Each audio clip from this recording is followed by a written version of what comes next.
જે દિવસની રાહ આખો દેશ જોઈ રહ્યો હતો એ દિવસ આખરે આવી ગયો છે।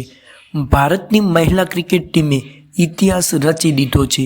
હરમનપ્રીત કૌરની આગેવાની હેઠળ ભારતીય બહાદુર બહેનોએ પ્રથમવાર મહિલા ઓડીઆઈ વર્લ્ડ કપ પોતાના નામે કરી લીધો છે।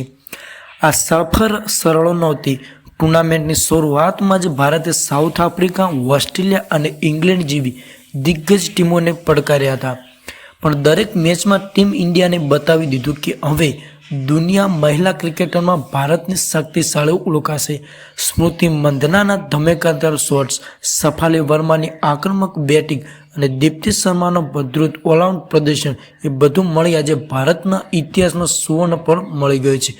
ફાઇનલમાં ભારતનો મુકાબલો સાઉથ આફ્રિકા સામે હતો। ટોસ ભારતે સાઉથ આફ્રિકા જીતે અને પહેલા ઇન્ડિયા ટીમને બેટિંગ કરવાની ચેતવણી આપી હતી।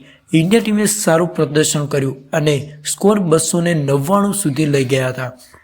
સાઉથ આફ્રિકાએ રન ચેસ કરવાની કોશિશમાં વિકેટો ઘણી બધી ગિરાવી દીધી હતી અને વિકેટો 10 વિકેટ જતી રહી અને આખી ટીમ ઓલ આઉટ, અને આ રીતે ભારતના ટીમે ચેમ્પિયન બની।